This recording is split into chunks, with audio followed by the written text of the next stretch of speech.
Oh, hello everybody, and we're live. Hello everybody, and welcome to Wheel Talk, the podcast with a guy in a wheelchair and a girl in a wheelchair. Hello, Brittney. Hello, Fred. How are you? I always say this morning because it's this morning for me. It's this evening for you. How are you today? I'm glorious, thank you. Very, very good. I'm in high spirits. I have a holiday tomorrow, which I'm looking forward to, and I am also just excited. I've just come from the gym. I've had a workout. I've got a day which I haven't even packed my suitcase yet, and we're leaving at 6 o'clock tomorrow morning. So it's one of those days where I'm procrastinating and I'm sort of energized by it, because I know that I'm gonna get it done, but I haven't got it done yet. That's funny. I'm tired because I'm sick. Jacob has had a head cold, and then I got it, so I'm a little tired. I'm fine. Otherwise, I'm just really tired and my head is plugged. But we'll get through it. I'll get through it today, and I'll try and get more energized because I just woke up a couple hours ago. So yeah, I'm excited to hear about your holiday. I want to know where it is. But first, can we talk about your Facebook post, because you were telling me that you had a lot of great comments on your Facebook post and had sort of a cheeky question to ask you about the positive feedback. So why don't you talk about that, and then I'll ask you the question that I wanted to ask. Absolutely. So I'll start by saying I put a post on Facebook. I very, very rarely post on Facebook, but I put a post on Facebook saying, I got a job as a croupier. It was a lovely picture of me dressed up quite smart. I've been outside of my comfort zone doing this croupier thing, and now I'm a croupier dealing Texas Hold'em poker. And the response was overwhelming. It felt like it went viral. I had over 40, 50 comments maybe. Whoa, that's a lot. I know, right? Everyone was like, "Oh, well done, Maddie. Well done. Oh, you look so smart. You'll be great at that job." And then I had over 300 people like it. And wow. I was just I never post on social media for likes and comments and stuff, apart from I guess YouTube. But that's different, But I was like, oh wow, and I was at a wedding at the weekend, and I posted in the afternoon, and during the wedding, people were like, "Oh my god, you're a croupier!" Oh my god, and I'm like, "You guys have been at a wedding all day. How has the news gone? How has the news of me becoming a croupier got to the wedding?" It was people were coming up to Chris saying, "Oh hey Chris, heard Fred's a croupier." It was she was getting sick of it. And I thought, wow, it's just so interesting. I had no idea that people would take such an interest, and I was very, very flattered. It was really lovely. But I hadn't anticipated it being so wildly popular. It's probably the most popular thing I've put on Facebook in a long, long time. So yeah. Well, I don't know what question you had about it, but I was very flattered. That's so funny. I think that's amazing that you got such great feedback. And I think it's absolutely genuine feedback. But something that I always think about, and it's sort of like the inspiration card thing around disabilities, that oftentimes we get accolades for doing just regular stuff, going to the grocery store, and people will be like, "Oh, you're amazing." So my question for you is, do you think if you were an able-bodied person that had gone through the croupier training and you become a croupier, do you think that people would randomly come up to you at a wedding to just be like, "Oh my God, that's so amazing"? Or do you think that we get that the bar is either lowered? And I have this idea about inspiration formulas or math where it's unspoken, but somehow when people see struggles in other areas, then somehow the bar for professional things gets lowered because our other bars are higher. And so it evens out in the end, but I think it's just an interesting thing. So what do you think? Do you think if you were an able-bodied person, just able-bodied Fred, do you think it would have been as popular? I think you make a very, very, very, very good point. I don't know, but I have thought that myself. I'm like, is it because I'm in a wheelchair that it's so inspirational? Oh, well done, buddy. You got yourself a job. That looks like a proper job too, not just a bloody, pity job that, that down the road. Oh, well, we'll get him in the office. He can answer the phone and stuff. It's like, so that looks like a proper job. Well done. Sometimes I do feel, if I was just a regular Joe and, and I got a job as a croupier, would people be as enthused? It's a very, very good question. I guess there's no real way to know, but it's definitely a question that's crossed my mind. There is really no real way to know, and it's something that I think isn't productive. I talk about this a lot to newly injured people, that whatever you believe will be true. So if you think that people are giving you pity compliments, that's going to be true for you. And that's how you're going to feel. Or if you genuinely think that people are being authentic when they're complimenting you, that's how you're going to move through the world. And it's probably better to assume people are authentic, or at least, even in my mind, I think that there's some inspiration math. Like I said, like I think that because people see struggle in one area, the bar gets lowered there because our bar is higher in another area. And people just naturally do that. That's like unspoken communication with like body language and just things that we see. And I don't think that that's like a bad thing. I think it's just a reality. But it's something that I struggled with for years, because I would never, ever accept a compliment. I still struggle with it, actually. If I thought it was only because I was in a wheelchair. And so a lot of the time I would think I would have to like overachieve in certain areas in order to actually earn the compliments. And now I'm less likely to do that. But yeah, it's a hard thing. It's a hard thing to grapple with, because you want to assume people are being authentic. And I don't think anybody would go out of their way to compliment somebody just because they were disabled. But I remember watching, it was Canadian Idol. So like American Idol, like the singing competition, but it was the Canadian version of it. And there was a blind guy on there, and he was an okay singer and a really good piano player, but he went so far. And I'm like, what is happening in the world? Like, Canadians are so polite. They're like, we got to vote for this guy because he's blind. It was so weird. And eventually he got, voted off. But I was like, what's happening? So that was like one just mass like example of people that were like pity complimenting the guy. But I'm like, he definitely wasn't at the caliber of like, this professional level show. And I just think he was like, yeah. So sometimes, like when I do magic and stuff, people are like, oh, you should go on Britain's Got Talent, and stuff like that. And I think if I did, I'm sure they would try to ham up the fact that I'm in a wheelchair, rather than just talent in, whatever talent I'd have. They'd be like, oh, this guy. And they'd start with, in 2019, he snowboarded off a cliff, but now look at him, And I'm like, oh, I kind of just want to be whatever talent I have, I want to be just the talent, I don't need a sob story, and I think that would be, like, for example, I was in the gym the other day, and I met a lady, and she was like, oh, are you Fredo? And I was like, yeah. She's like, oh, I got in touch with you after your accident. She was an acupuncturist, blah, blah, blah. Anyway, she said, it looks like you're doing amazingly, by the way. And that was again, it was one of those things like, yeah, I'm in good shape, I'm at the gym, but am I doing amazingly because I'm in good shape, or is it because I'm in a wheelchair and I'm getting out the house and I'm in good shape? And either or, it's still a lovely compliment, We're at the gym. She's like, yeah, I mean, you look like you're doing bloody great. And I agree. I concur. I am doing great. But you have that in the back of your mind, like, for a wheelchair guy, or just just a general guy. I actually stopped going to the gym because it was so exhausting. The amount of people that would just come up to me and be like, good job, amazing. And it was a lot of elderly people that did, people that were like 75 plus that were going there at the time that I was going there. And they were genuinely proud that somebody with a disability in today's day and age, that would never have happened when they were my age, with a disability. And so I think they are genuinely proud that that's happening today. But it was just, I was like, okay, I'm like, this isn't like, it's not inspirational. I'm like doing bicep curls. Like it's not something that's like so amazing.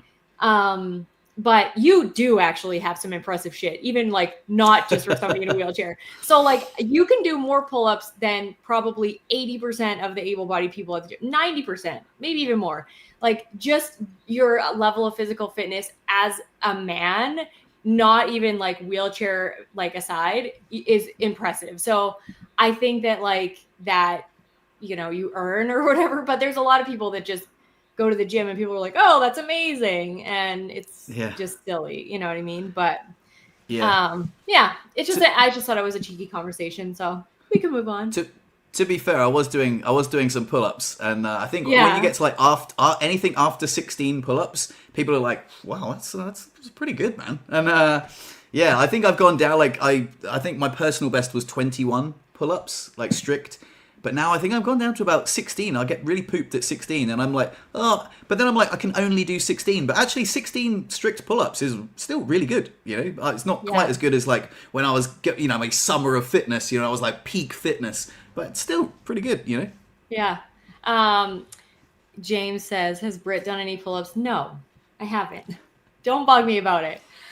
Joe hit his head on the pull-up bar the other day, though, when we were in a fight, and it was hilarious for me, but really annoying. He was like swearing. He was like, this effing bar, nobody ever uses it. I'm like, it's been up in our room for like 2 years. You are able-bodied. You could take that thing down. But I think he just likes hitting his head on it and then bitching at me about it. So I'm just like, I don't know. I don't know what his deal is, but anyway. I know exactly what you mean, by the way. So because for us to do pull-ups, it has to be around about head height. Yeah.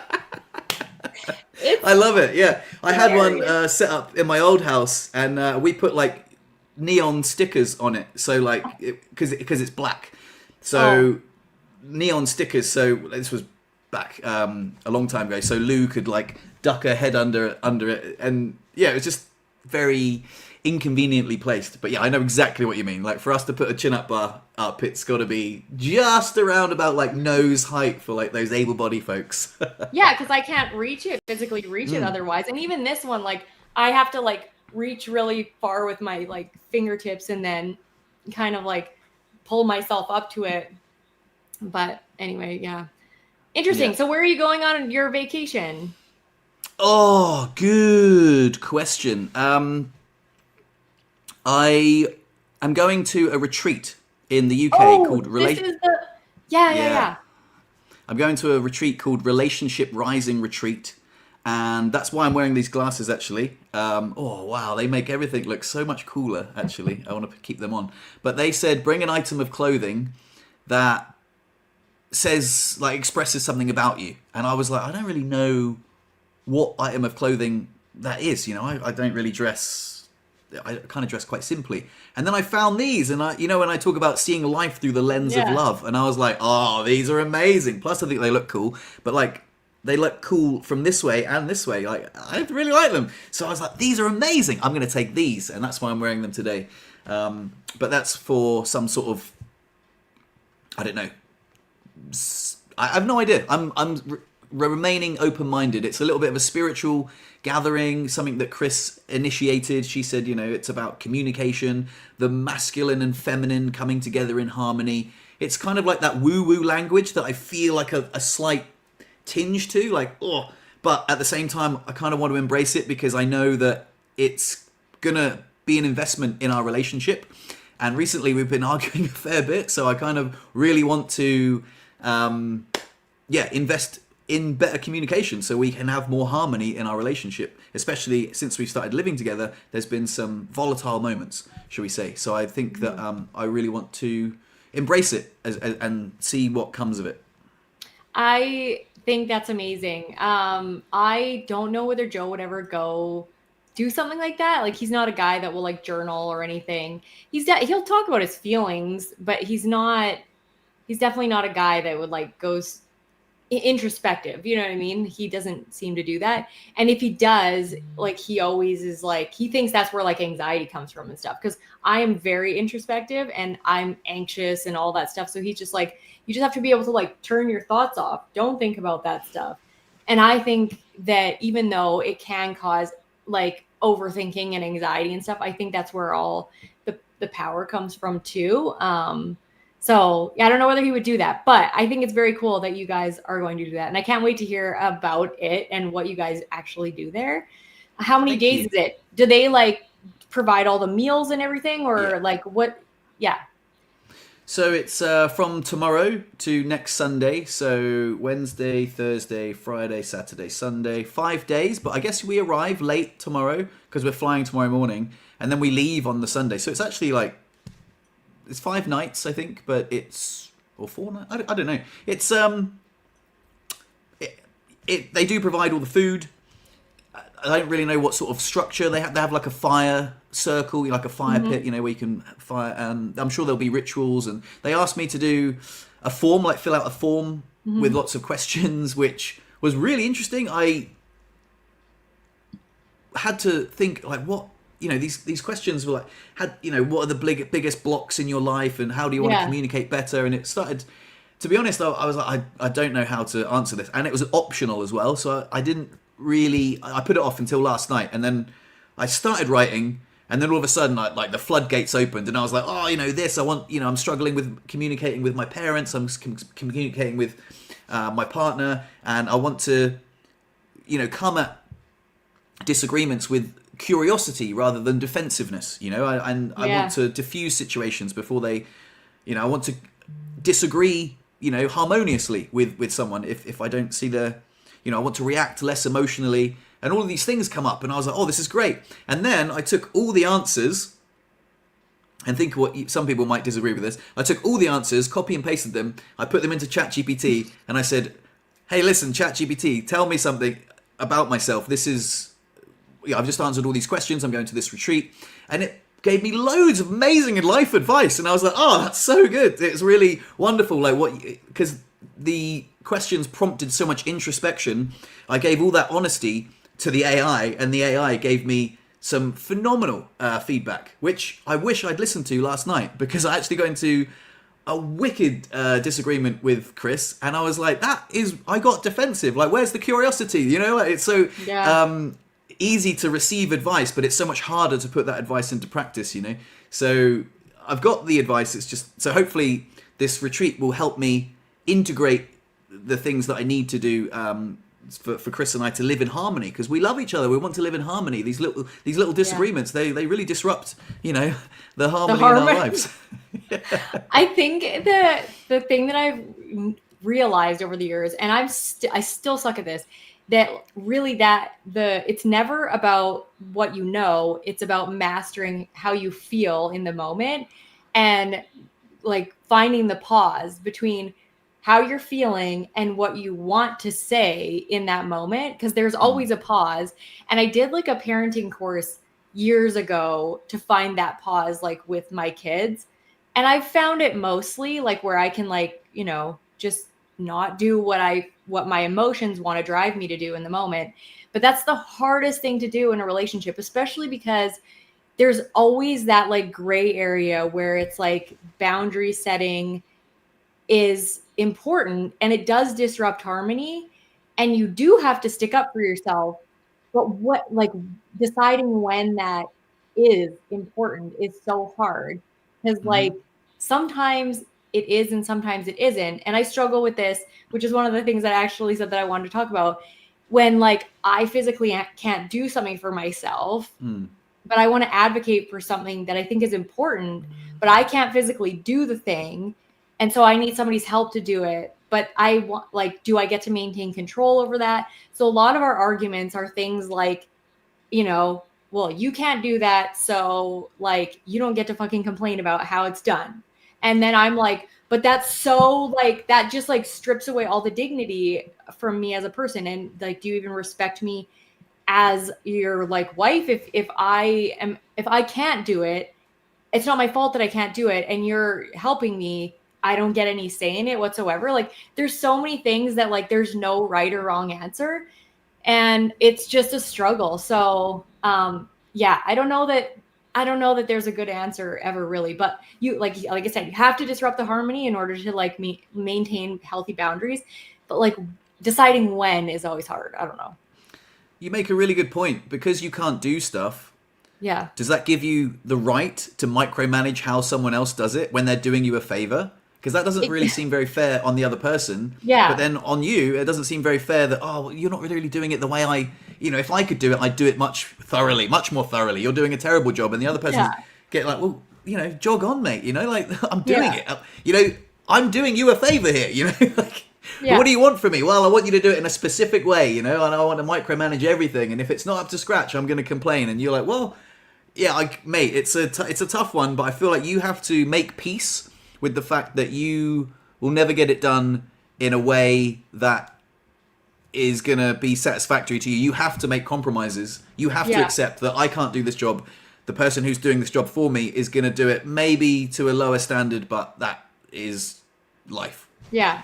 I'll give you an example in real life that's like recently just happened, and you can give me your opinion on this specific situation, and where you think the balance lies.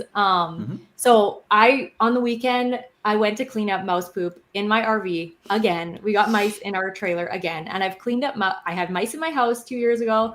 I've had mice in my trailer like 3 years ago. I've had mice in my trailer a few times. And it's just really annoying. Like they poop everywhere. And I'm very paranoid about hantavirus, which is like a virus that deer mice carry.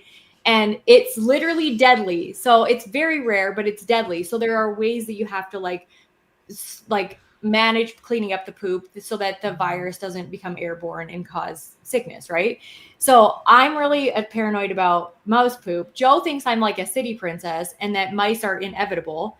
I don't think mice are inevitable if you do the mice proofing. And I like watch a million videos on people that are full-time RVers and stuff that have all of these things that they do. And my thing to him is like, I have to clean up the mouse poop. You have to mouse proof. You don't ever clean up the mouse poop. You might help in like small areas, but I clean up the poop. You don't want a mouse proof because you think mice are inevitable, but you won't clean up the mouse poop, or you don't ever clean up the mouse poop. So I'm like, if I'm doing that job and that I know that's my job, you have to do your job to mouse proof as best that you can.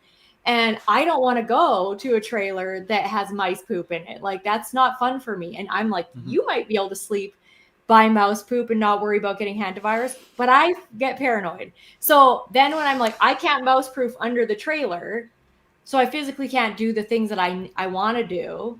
And he seems unwilling to do it because he thinks that it's just pointless.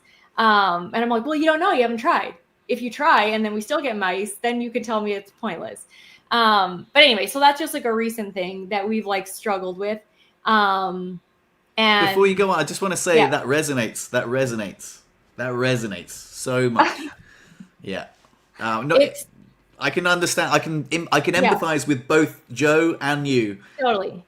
You know, I don't have a solution. I wish I was like, oh, you should just, Yeah. But maybe you should just accept that, there has to be compromises, and that both of you will neither. This is a very difficult situation for both of you. Yeah. Which we that's basically what we realized. And we were both great when we were like cleaning up the mouse poop. And if there was like something that I wanted him to do and I asked him to do it, he would do it. And I think like now that we've gotten mice more, I think he's like, okay, maybe I'll do the things that Brittney's asking me to do. But it's just one of those situations that I'm just like, it's so undesirable for me to be in that situation that if you don't do the job that I want done in the way I want done it, I'm not going to go there. Like you can go and hang out wherever there's mouse poop and do whatever you want, but then I'm going to exit. Like that's my boundary. Mouse poop all the time is my boundary. And if you don't do what I'm telling you to do, I'm not going to go. So that's my like thing, which, anyway, we're working it out, but there's always like there's just things like that aren't, there's no really right answer. Right. And, it's hard. You just have to, like you say, compromise most of the time and try to see from the other person's perspective as best you can, which is hard to do. But anyway, put in the comments, people, say Brittney's side or Joe's side, just so I can show them. On the subject of comments, this one resonates with me as well. Before I started driving with hand controls, I'd drive my wife crazy with backseat driving as she was driving. It was a control thing for me. Oh my God, I resonate with that so much. Before I got my hand controls, I hated the way Lou used to drive. She used to check the corners too fast. And it was just, I just felt unsafe. And I'd be like, oh my God, and she'd come up to a roundabout. And I'd be like, you look, right? Yeah. There's nothing coming. And you continue, you apply the brakes ever so slightly, but she would like come up to the roundabout, slam the brakes, look, there's nothing going. And then like, I'd be like, oh my God, woman, anticipate the road for God's sake. And that would annoy me because essentially she was doing me a favor. I was out of action. I couldn't drive and I would complain about her driving. And I know exactly what you mean. Oh my God, I resonate with that so much. And yeah, it pains me sometimes when I'm in the car with a bad driver. But when you're being chauffeured around because you're, in a wheelchair and you don't have hand controls yet, you can't complain about, the driver. Yeah. But Yeah. That's a hard one because like I have less balance than an able-bodied person, obviously. So I constantly tell, now that Jacob's driving too, and Joe, I'm like, you're taking these corners way too fast. And they say that I take them just as fast because when I'm driving, I get to hang on to the steering wheel, which helps me balance. They're like, we take them at the same speed. And I'm like, there's no like empirical data for me to be like, we're taking them at the same speed. But I constantly complain about when they take the corners because I'm like sliding around and I have to like hang on to something. But yeah, that is an interesting one, just being like a backseat driver. There's a lot of things that are hard when you can't do them on your own, but you still want to maintain control of. It's a weird thing. And I think as somebody with a disability, it takes a significant amount of mental effort to let go of control of things that you just can't, like, you can't do. Like I was like cleaning yesterday and my blinds are disgustingly dirty, so dirty. And I can't physically unclip them. And I know that's not a fight that I'm going to like, Joe, you have to clean the blinds, how often. That's just not going to happen. So I'm like, I don't care how dusty the blinds are. They're just dusty. But other places that I can reach, I'll clean really well. But that's a fight that I've stopped. Like a feather duster. I do have that. They're so like they haven't been. I dust them, but they're just over time. Like it gets kind of sticky. Like when there's like moisture in the air, and they just need to be washed like with water. So they have to be physically taken down, like put in the tub, scrubbed. So I dust them, but like they just have like kind of like a film on them. I think they're disgusting. Yeah. Most people probably wouldn't say they're disgusting, but like I just think they're gross. So yeah, just the things like we have some feedback. James sides with Joe. He always takes Joe's side. No surprise. And Jay sides with Britt. Britt's side, Joe's side, Britt's side, Joe's side. That's funny. So yeah. It's funny because James able-bodied, Jay not able-bodied. There you go. We see where the allegiances lie. I can see both sides as well, like, because I'm a man, Joe's a man, but I'm in a wheelchair, you're in a wheelchair. Yeah. So I can see... The thing is, if I could steelman Joe's point, I would say, for me, I'd be like, I'm not even bothered about the mouse poo. You're thinking the mouse poo is like some toxic waste, but for me, it's just... it's where we're camping. It's an RV. Like, so there's a mouse poo. Like, it's not going to like kill us. And you're like, oh my god, the mouse poo's toxic, man. Like, are you crazy? So I can totally see. Like, Joe just doesn't think it's that big a deal, I guess. But it's gross. So like it's not even just like a little bit of mouse poo. It's in every drawer. It's under every cupboard. It's under everything. I have to wash every single dish. I have to wash every single utensil because there's like 3 mouse turds in where like the forks and knives are. And like, it's just annoying. There's ways that I have to manage like food storage inside the trailer and all that stuff. So the things that I have to manage to maintain a mouse-free environment are like, I think way harder. Joe has to do like foam, like the holes under the bottom. It's something that he does like once a year, maybe even once ever. And I have to do all these things like all the time in order to maintain that there's like no crumbs around and the food is all like stored properly and in containers and all that stuff. So I'm like, the stuff that you're doing is like not even hard. And then you don't clean up the mouse poop when it happens. So of course you're not bothered by the mouse poop. You're not sitting there spraying it with like disinfectant, cleaning all the things, getting under every crevice. Every blanket that we took out of the trailer, I have to wash. I'm like, it's taking me 3 days to wash laundry. And he's just like, oh, mouse poop doesn't matter. I'm like, that's because you just like do absolutely zero things when the mice poop everywhere. You're just like, I don't care. So I'm like, of course you're not bothered by it. It's not your job to do that. So yeah, that's my perspective as a woman. It sounds a lot like the issue for me and Chris with the bins. I think I've told you about the bins, like totally. I'm like, for you taking the bins out, honestly, it's so like, you take bins out in my wheelchair one time. Yeah. One time. And she's like, but you're loads better in the wheelchair than me. I'm like, one time. Just do it one time. Just do it one time, yeah. Just see it from my perspective, because in my old house, I could wheel all around the car. Like, how? I can't, especially if the weather's bad, and we've come to some sort of agreement now, but she still, does it, what's the word? resentfully, like, yeah, I'll take the rubbish out, and she's like, I know that you can do it. I'm like, it's not that I can't do it. It's the effort it takes me is like 11 out of 10. The effort it takes you is Yeah, 2 out of 10. It's not exactly. that I can't do it. Like, Well, and and yeah. and she says to me, but when I first met you, the fact that you're so independent was one of the most attractive qualities about you.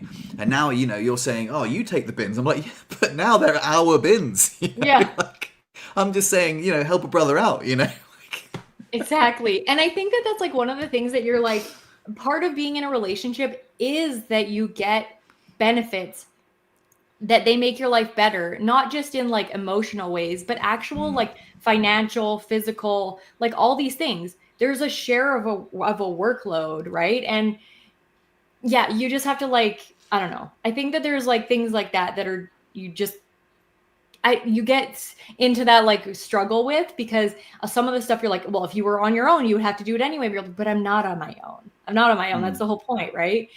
And a lot of the time, Joe will bring up stuff about things that he has to do for my disability that like justify other things that I might do more. It's like, well, I have to fix your lift when it breaks. I'm like, twice a year, you have to spend an hour fixing my lift. So that means that I have to make your lunch every day for the next 400 years. Like, it's not, you know what I mean? Like, make your freaking lunch. Like, I'm not responsible for I make you supper and I make you every other meal. I'm like, make your effing lunch. But like, do you know what I mean? He'll bring up stuff like that. That's like, you couldn't do this stuff without me. And I'm like, you would die of starvation if I didn't make you food every day.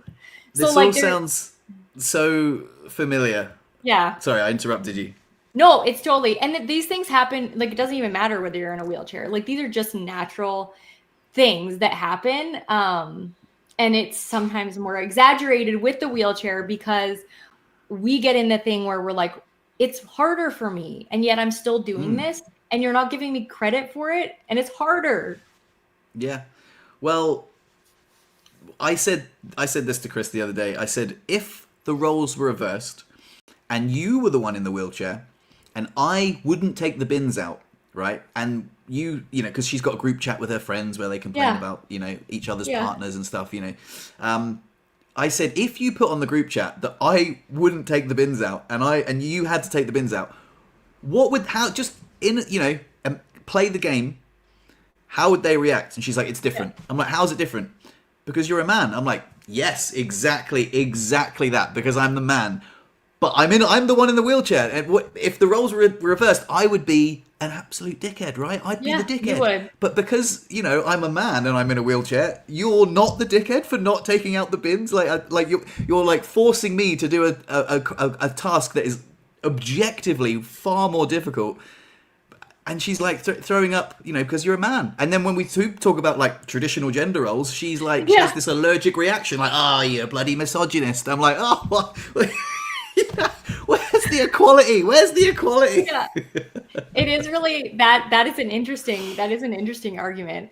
That's why I think one of the things that I hate about modern feminism is that nobody wants to be equal anymore. They want to be special. They want what they want, and they want all the like perks of it too, which I'm like, you can't accept, there's privilege in every life circumstance. There's definitely people that don't have as much privilege, absolutely. But like, there's racial privilege, there's like, ability privilege. Like, I have privilege because I'm in a wheelchair, and so many things that people who are able-bodied don't have. And yet there's like all this ableism.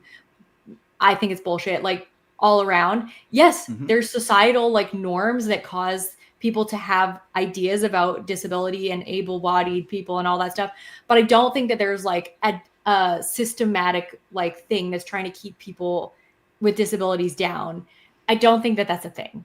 And so I just think that there's like so much of this that we don't accept, that we have privilege for, or that we want that privilege, but we also still want the equality. So I want the equality, but I want to keep all the privileges too that are special, right? And I'm like, nobody wants equality. They want their special stuff. And I'm just like, it's an interesting thing, but it's relationships are fun and sometimes hard when you have a disability, because these weird arguments come up that would never normally come up, and you feel like you're standing up for yourself.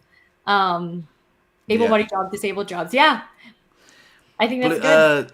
Jay says blue jobs, pink jobs, able-bodied jobs, disabled jobs. I think that's fair. I think that. But sometimes if you say blue jobs and pink jobs, people are like, "Oh, that's sexist." I'm like, how is it? I think it's division of duties.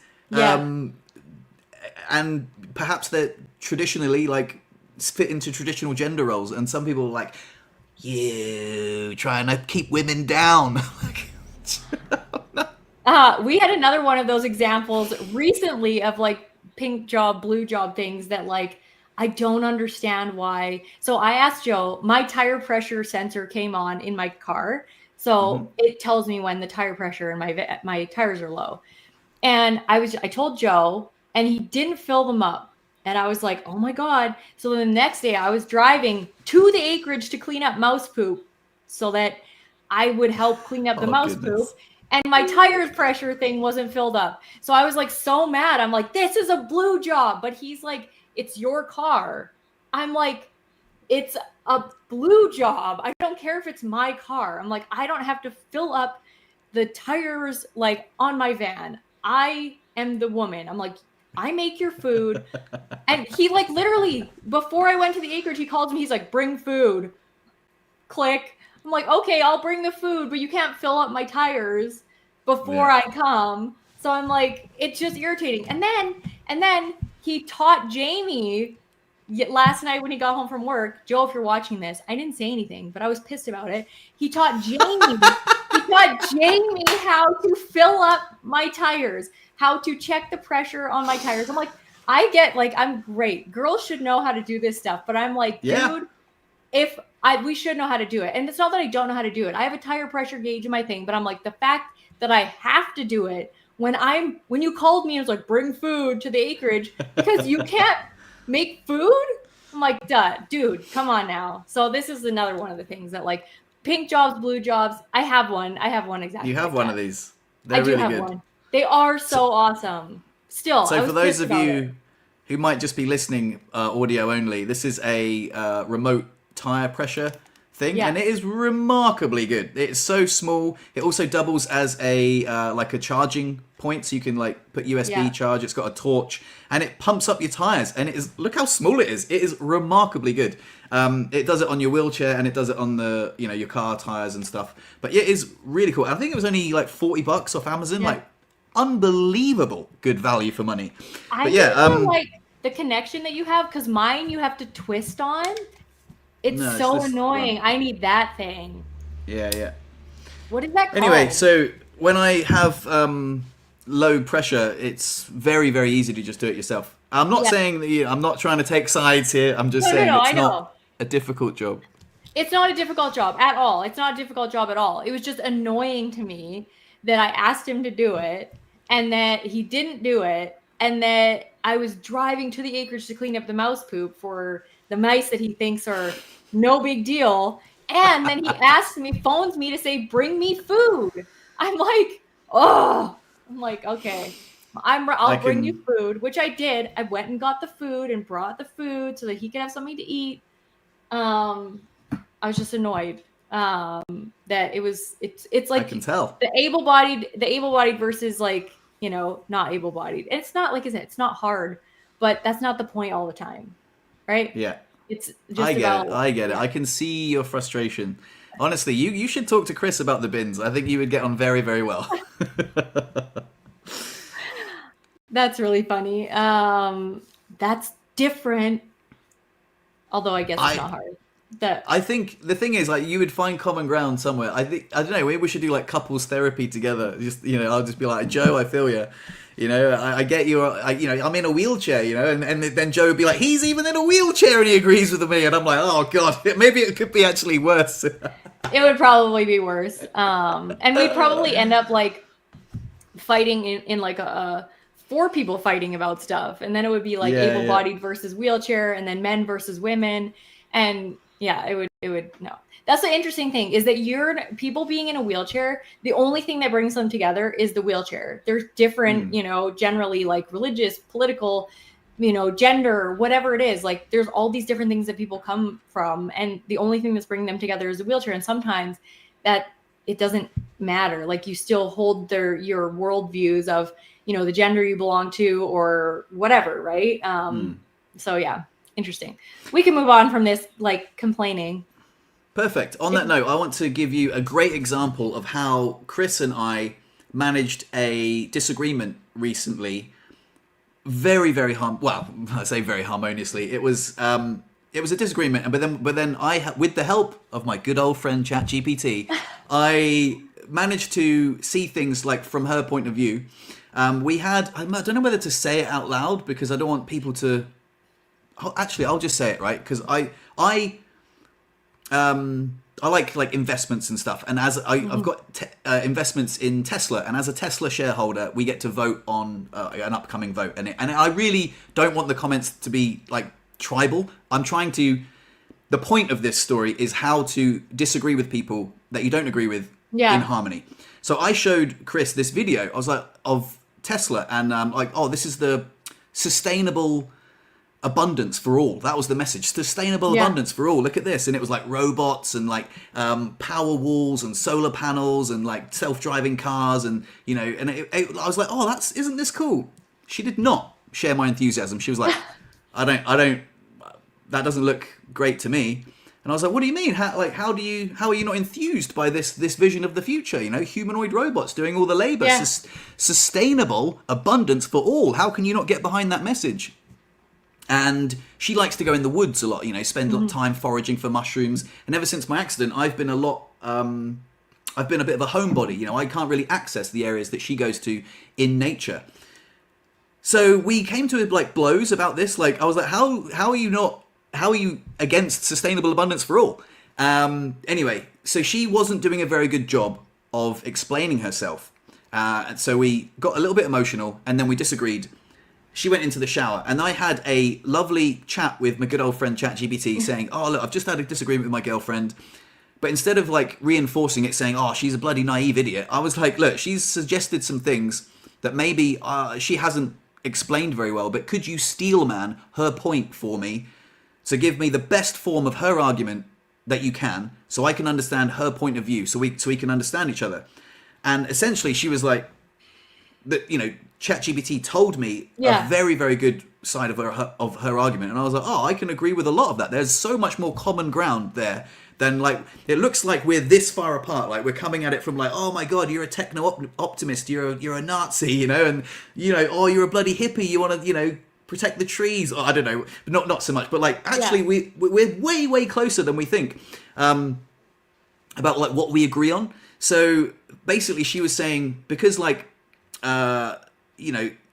There were no trees, in the video. There weren't like lush forests, and it wasn't her idea of a beautiful, sustainable, abundant future. And for me, I'm like, oh, doesn't that look amazing? Everything's like modern, and we'll be wheeling around in this bloody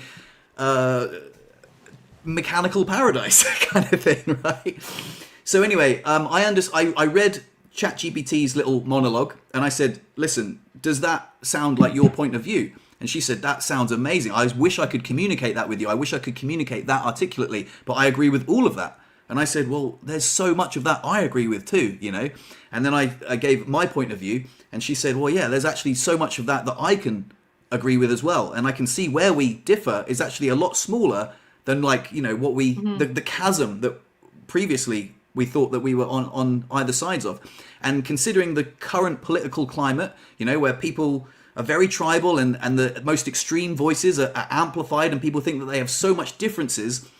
This was a really, really good example, like a little microcosm of how people can like disagree really harmoniously and be like, oh, you know what? We don't see each other. We don't see the world the same way, but that enriches our household. I love that you think like that. I love that you think like that because that makes me think more about nature and equality and sustainability. And she's like, yeah, well, I actually really like that you're optimistic about the future because I'm a little bit scared at the direction things are going. And doesn't that make our household even richer? The fact that we're not in an echo chamber, like we could be in online echo chambers, but this house isn't one. We collide in harmony and we can talk about these things, without, heightened emotions, and we can disagree respectfully. And it was just a beautiful moment, man. It was just a beautiful moment. And I really wanted to share that on the podcast. Yeah. I think that is the Steelmanning somebody else's point of view, especially in a relationship, is probably the most powerful thing that you can do, because that is actually how that's empathy in action. Like when you steelman somebody's position, you are literally having to drop into how they might think and feel and why they believe that, what their life circumstances are that bring them to that opinion. And I think that like in a relationship that is in general in the world right now, we could probably use a little more steelmanning, but in a relationship, I think it's so valuable. And I think that is a lot of the time what I do specifically with Joe. Because even like in the instance with like the tire thing, the whole reason that I'm as independent as I am is because he doesn't put up with all of the like whining that I might have done when we first met, that I can't do this or I can't do that. So the thing that I love about him is also the thing that I now find annoying when I have to do something, or he thinks I should do something or can do something. And it's, so sometimes you have to drop into that to realize that like, oh, actually, no, it's a quality that I admire about my partner and not something that annoys me. But it's fun to complain sometimes. And sometimes we just like want to be right more than anything. And that's a really dangerous thing to do, I think. So I like that you use ChatGPT for like those kinds of things. I wanted to ask your opinion on this. And I don't know if you heard about it, but like that young man that was basically coached on how to like commit suicide using ChatGPT. Have you seen that story? I did see that story, yeah. I was curious if they're like what your thoughts are on like the age of use of ChatGPT, and like if you think that it's something that should be used by like kids, or you think that was just like a rare circumstance that allowed them, because always something bad has to happen for safeguards to be put in place. Like I think that's how technology grows and becomes better, which is this it's super unfortunate that it has to happen to somebody and somebody's family, but just curious about that because you use it a lot. So I kind of forgotten about the story until we started talking about this. Well, I want to say like I think ChatGPT is like, you can use it for good or you can use it for evil. You can use it for peace or you can use it for conflict. Like for example, if I could have just went down the rabbit hole and just been like, you know what, my girlfriend's such an idiot.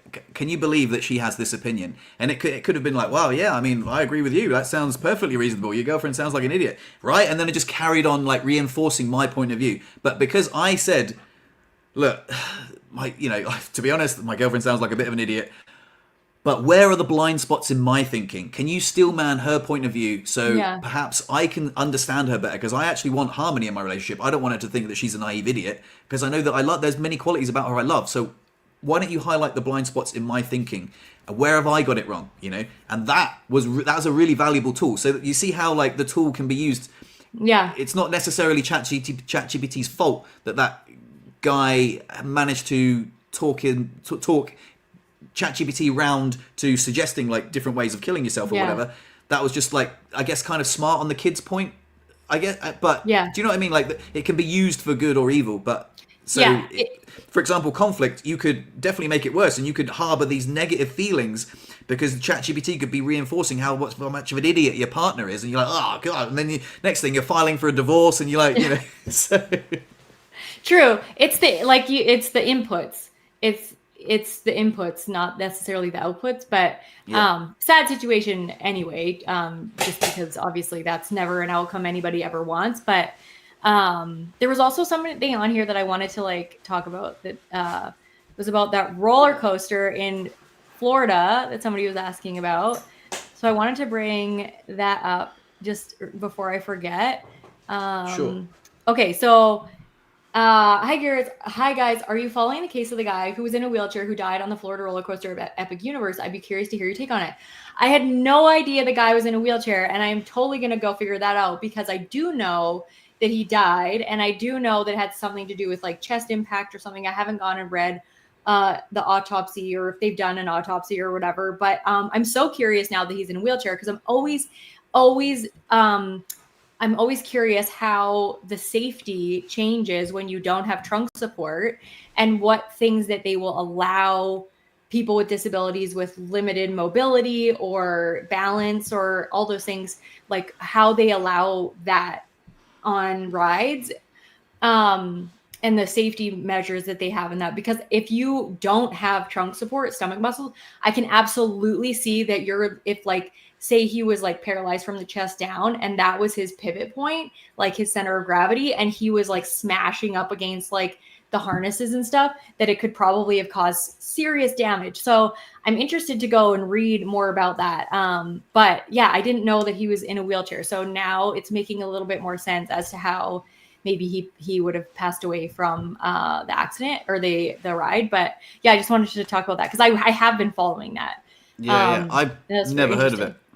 I've never. So there's like a new amusement park in Florida, and there was a ride that I saw recently, maybe like a month ago. It was a mom on TikTok talking about how her daughter wasn't in correctly in that big roller coaster, and she said that she said a million times, like not a million times, but like 3 or 4 times, like, no, don't start the ride. And the guy didn't double check her harnesses, and her daughter was like, Mom, I'm not buckled in. I'm not buckled in.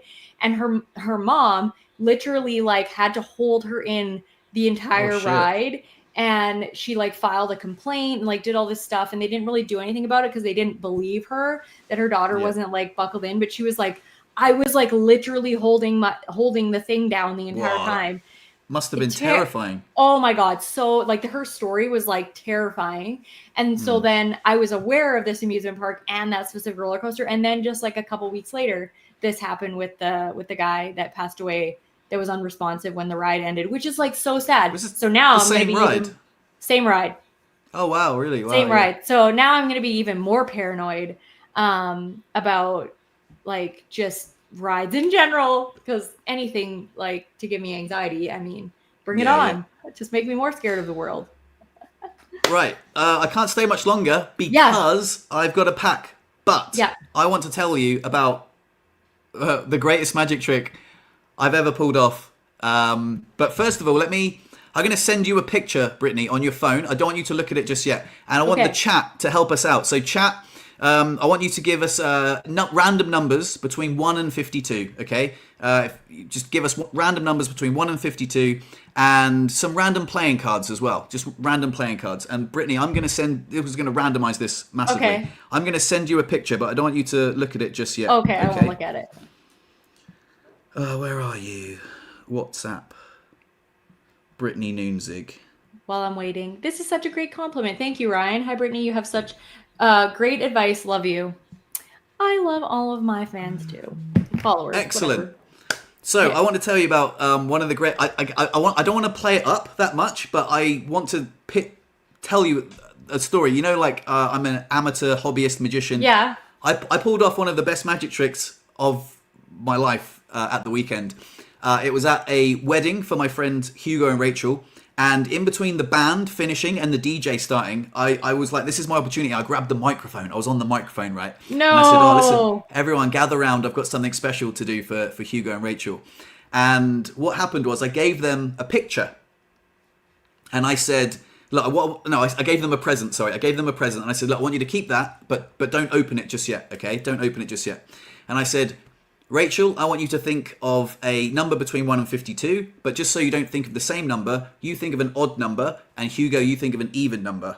So now, Brittney, I want you to pick an odd number and an even number from the chat. Just so not even you're thinking of it. It's a randomizer. Just a number or a card? I'm going to also... Just a plain number? I'll tell you what I'm going to do, is I'm going to... Here we go. I'm going to make... Sorry. Oh. Where are you? How does it go? Like this? No? How do I... We'll just do it like this. That's fine. You can see. Okay. You can see the cards. Yeah, so just pick a number. I'm going to... Like the odd one is... Yeah, and then highlight it on the screen. Oh, okay. So this is the odd 51? one. 51? Yeah, the odd one. Yeah. And then pick an even number. 42. Yeah. Excellent. And now pick a random playing card. The 4 of clubs. Okay, so 51, 42, and the 4 of clubs. Now, I've got a pack of cards here, okay? As you can see, like, all the cards are different. And all the cards on the back, they have numbers written on them, okay? And they're all random. They don't correspond to anything. So you said 41, right? Yeah. There's 41 there. And you said 50, was it 41? It was 51 and 42. 51? Okay, sorry. 51 and 42. Okay, let's have a look. Where are we? 51 and 42. Let's have a quick look. Where are they? 51. Well, that's 42. 48, 43, 40, 42. Okay, so look. You got 51, 42. And you said that, was it the 4 of clubs that you picked? Yeah. Okay, let's have a quick look. The 4 of clubs. The 4 of clubs is right there. Okay, so I want you to be able to see them in the shot. Okay, these are the 3 random cards that we've come up with. We don't need the rest of the cards. So I'm going to pop those back in the packet. Okay, so Brittney, before we began, I sent you a picture on your phone. Do you want to look at it now?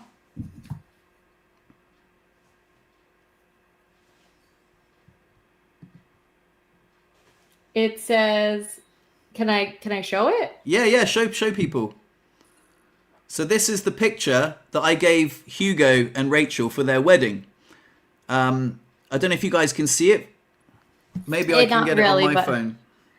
It says making magic, and it has a balloon with a 37. Okay, so here it is. Yeah, that's better. That's better. Yeah. Can you see that? Yep. Okay, so the bride is holding a card, which is the Jack of Hearts. Now, Brittney, you chose 51, which was which you didn't even choose that. Someone else chose that, and you chose what they chose, right? Yeah. So this card, if this card is the Jack of Hearts, that would be a crazy coincidence, right? Do you believe in coincidences? I don't know. No. Me neither. But that is a coincidence, right? Yeah. But look, check this out. Oh my good lord. What? Ladies and gentlemen, the Jack of Hearts. Okay. Now, if we look closely, the groom is holding a card. Can you see that? What card is he holding? The 7 of clubs. The 7 of clubs. Now, you chose 42. In fact, you didn't even choose it. Someone in the comments chose 42. Now, if 42 is the 7 of clubs, now that, I think, deserves a big round of applause. Oh my gosh. Now, I asked you to pick a random playing card. In fact, again, you didn't even pick the playing card. But as you can see in this picture, there's a baby. And that's little baby Florence. And she's holding a balloon. And Brittney, what is on the balloon? A 37? A 37. Now, if the 4 of clubs has 37 on the back, I think that is an absolute miracle. What? Oh my god! Whoa, this is creepy. What? Oh my god, and gentlemen, so many goosebumps. That was awesome. What? That's the great. I don't get it. It's the greatest magic trick I've ever done in my life. I did this in front. So crazy. I did this in front of a massive crowd of people at the weekend at a wedding, and it was fantastic. I couldn't have hoped for a better reaction from everybody. It was brilliant. They were holding the artwork, and they were like, "Oh my god, this is amazing. We're going to keep this forever. It's got such a special memory attached to it. How lovely!" And it was a beautiful moment, and I really wanted to. I don't know how that's even possible. I didn't even pick any of this stuff, and random people from different places in the comments did it. That's crazy. And I know that it's not fake commenters because James is one of them. I know who he is, and Jay's another one. And so, like, they're real people. Yeah. Oh I love the comments. That is freaking crazy. Wow, that was awesome. That was so good. That was so good. Thank you guys. Thank you very much. What a way to like end the podcast. Yeah, I did tell you last week that I had a really good trick for you this week, right? And I think personally, I mean, it's not really for me to say, but I think that is the way I did it at the wedding was so bold to get on the mic and present it in that way. It was, I don't think I'll ever do a magic trick quite as well as I did it at the weekend. It's a fantastic effect. It's incredibly clever, and it is seemingly impossible. And it was just done in front of a whole crowd of people with a personalized piece of artwork for the bride and groom, and a massive applause. It was just it was a really special moment. So thank you for letting me share that with you today. So cool. That was fun. That was really fun. That was super cool. Yay. Way to go. Okay, well, have a wonderful retreat, and I can't wait to hear about it when you get back, and maybe you can, give me some communication advice. Yeah, absolutely. I will. I'll keep you guys posted on how it goes. I'll also, next Tuesday I'll be in the UK, so I'm pretty sure I can make the podcast. If not, I'll let you know. Maybe you could jump in with someone else. But I really like to hold myself accountable to do it. There's no reason I can't. I've got I'll be in the UK. But yeah, it'll be great. I'm looking forward to the retreat. I'm looking forward to being in Southampton. We're seeing family and friends performing magic, for people. Yeah. So yeah, it's going to be great. I'm really looking forward to it. But yeah, cool. Until then. Okay. See you guys later. See you next Tuesday. Bye, guys. Bye, guys. Bye.